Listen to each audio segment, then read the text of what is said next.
Balenciaga with Culture Couture podcast. Shannon Balenciaga with Culture. This is Shannon Balenciaga with Culture Couture podcast. I want to give an in-depth, stern review of Wicked. You guys, I have gone to see it twice, and I had the privilege of watching it at home on the computer. So let's get into it. Not once, not twice, but 3 times. And I sit and bawled every single time because this movie hits a chord inside of me and millions of other people. Let's get into it. When I first watched it at the preview, I thought the opening scene with Ariana Grande should have been filmed last because I felt that scene was the weakest scene that she was in. Her nerves of doing it for the first time, it just wasn't powerful as I know that the other scenes were. But rewatching it again, it changed my view on that. She did a phenomenal job. The songs, the music, everything was phenomenal. This is how a musical should have been done. This movie shows us too how you could be friends with somebody one moment and you really wasn't friends with them and you could have despised them, and you could be the one that light the torch just for your own aspirations and own selfishness, that you will let somebody that you know that is innocent burn at the stake. And that's what we see with Erivo and Glenda. First problem when the scene starts where Erivo, her mother, a black woman, was a whore, a harlot, a slut. And that's what society sees black women as. I don't think that she should have been black or she should have been somebody else, but I know why they made her black, because Effie was black. But take notes from Cinderella with Whitney Houston there. You don't need to have the same race playing the same character. Y'all, we need to move past it. But I didn't really like that, because I knew it was a little deeper than that. And I don't think nobody realized that because y'all don't have black people behind the scenes to tell you guys this on these sets. Did y'all clock that the wizard, if you go listen to his voice and see his silhouette, the wizard was sleeping with her mother. The wizard gave her the green potion to cause her to be born green. After rewatching it the second time at the movies tonight, to know that that's her father. When they went to see the wizard and he got in his little sandbox, he picked up a little house with children, and then he stated he wanted children. And he knew that Erivo was his child. And he wanted to give her all of that. He created her. So he wanted her to take over the business. It's so funny how the bears and the animals were taking care of everything, but then the wizard, you want to get rid of them. Like, make it make sense. And it speaks to us as a society how we want to get rid of other individuals that are so-called different than the norm. It's no different than getting rid of the black people in America or around the world with slavery. There's no different than the Holocaust. There's no different than the gays. It's no different than the trans. It's no different than any group of people throughout history. It's the same. You see it. Mean Girls. I instantly was like, this is Mean Girls with the screen split up. It just gave me Mean Girls, and I appreciate that instantly. It just added another nostalgia to the movie. Mean Girls syndrome. Told y'all this Mean Girls, with her giving something that she felt ugly away to somebody. Y'all, let this be a lesson to you guys that someone's trash may be someone else's treasure. Dare I say it, I think Glenda's going to be envious of Erivo of the hat that she gave away, and she gonna want it back. Some people do that. So be careful about what you give away to somebody and thinking that it's trash, and then it turns to be gold for somebody else, and then you want it back. So be mindful, be demure, be cutesy, but never be a hater. I cry every time of the scene. I think a lot of us have been in this situation, but we won't admit it. We are being teased. We're being picked on. I never always looked like this. I always felt like I was the ugly duckling until my senior year in high school. And then I blossomed and became the swan. And then my beauty went to my head and I lost all my friends. And that I learned a very lesson. I'm glad I learned that lesson at a young age. So I cry because, and this movie resonated with me because I am Ephrata. But I package it up as Glenda. I live life, what y'all see now is Glenda. But Ephrata lives inside of me that y'all haven't got to meet. And some people haven't got to meet. Some people have. And that little girl lives inside of me. And I shed tears a lot as I get older because I was so angry as a child and growing up. And I hid my emotions. Now I'm at a point where I'm happy. I love myself. That I allowed the tears to flow that I couldn't allow 20 some years ago. And we all seek validation and love from those that we want to love us.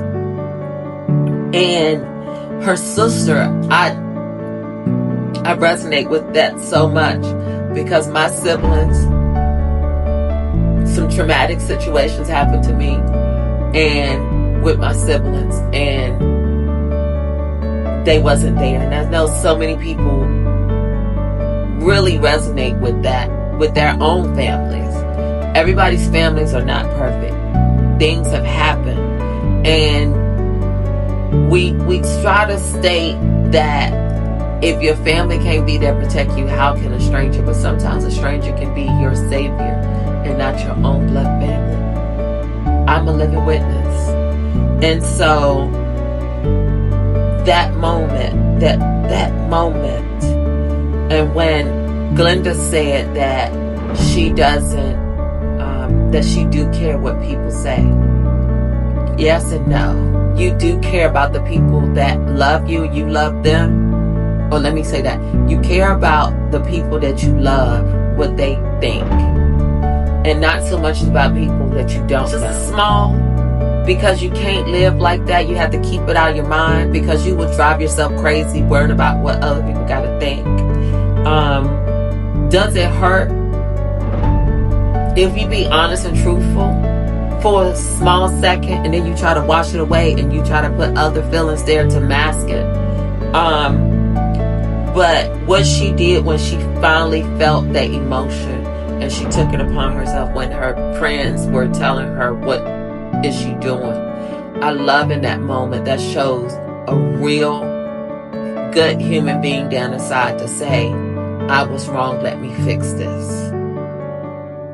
That's what parents should show their children. They should get this. They should talk about that moment because it happens so often. Don't be the mean girls. Be the good girl. We're all different. Glenda's different. So those tears, I shedded them tears more than she shedded it in the movie. So the baby lion, I want to know, was that a real baby lion? Oh my God, I love them. I want to pet one. I want to play with one so badly. It's so cute.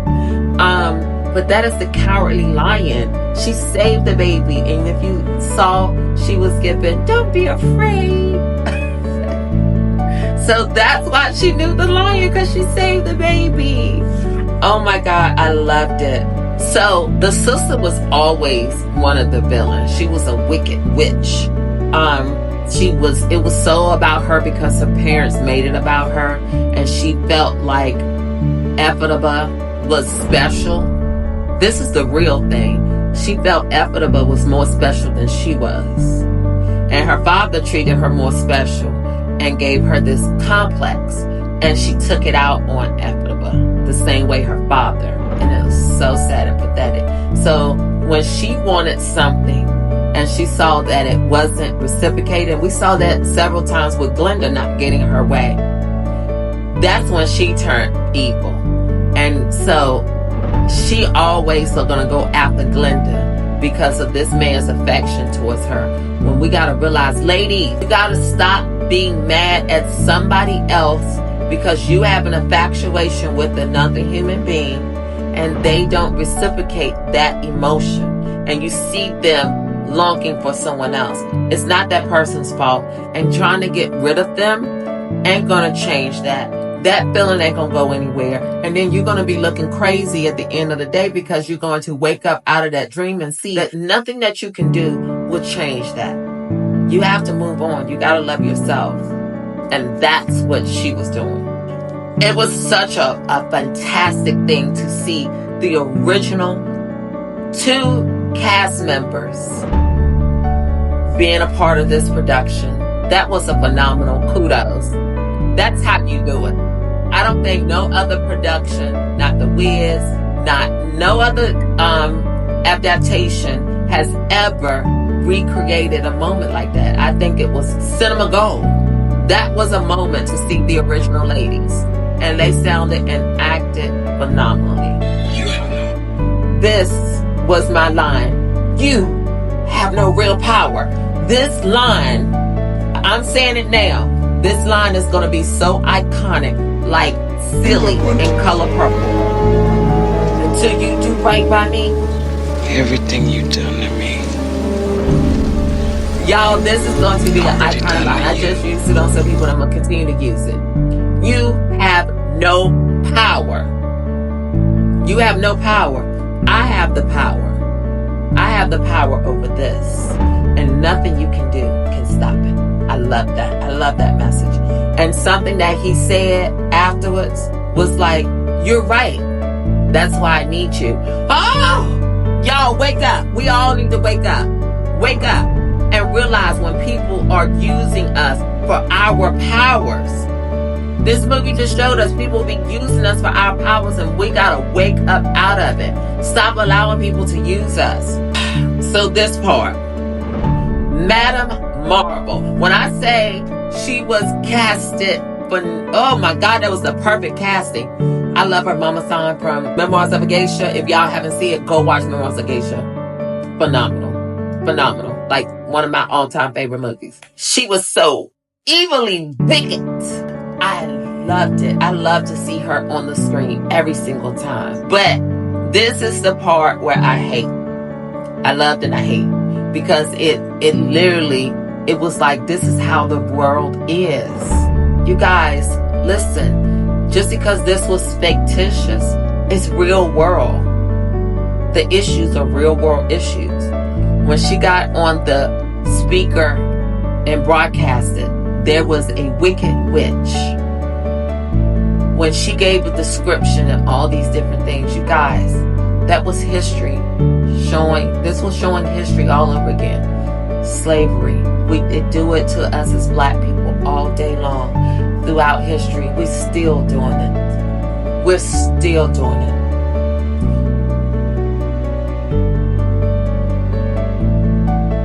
The Holocaust, the gays, the lesbians, the trans, we're still doing it. We're still doing it. And then, if you really want to go deeper, we're still doing it within the groups. Black people are doing it. Latino people are doing it. With the immigrants, look at this election. The gays, lesbian, trans are doing it within the community. So every group is doing it to each other's group. They created it. And they pushed it onto you guys. So this movie is heavy. It's heavy. And I got that the first day, and it just, every single time I watch it, it's like, oh God, it's heavy.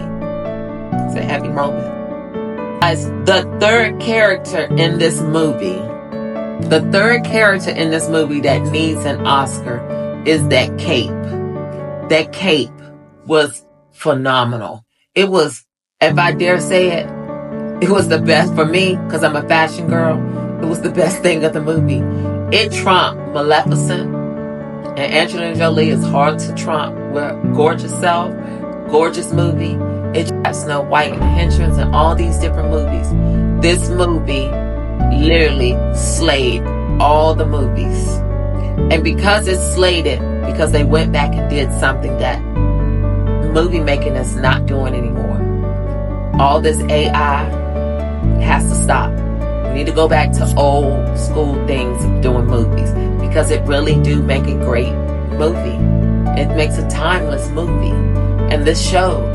So I welcome Hollywood to come back. So y'all thought I was going to take AI and take some jobs away and things. Well, Wicked has showed you guys that you do need human beings. There's no AI, there's no robots, there's nothing that can help change what man can do. Certain stuff needs to be man-made, and the movie business needs to be one of those things. People will come and watch. People will come. This is going to be a cult classic, and I look forward to seeing part 2. Give it to us now. And that is your review, you guys. I give it 10s across the board. Go watch it if you haven't. If you have, go see it again. I look forward to the Academy voting Cynthia Erivo Best Actress, and y'all please nominate her for Best Actress and not Supporting Actress, because for the first time in 25 years, because it'll be 25 years since Halle Berry won an Oscar, that a black woman deserved to win an Oscar. We can't cheat her out of it. This was an Oscar award. This is Oscar for Best Actress. Could be Best Supporting, but I don't think they're going to do both. Best Musical, Cinematography, Score, Costume, Hair, and Makeup. Phenomenal. So I look forward to seeing Wicked sweep all the award shows. This is Shannon Balenciaga with Culture Couture Podcast. Continue to watch and support, like, share, and subscribe at our new home, YouTube.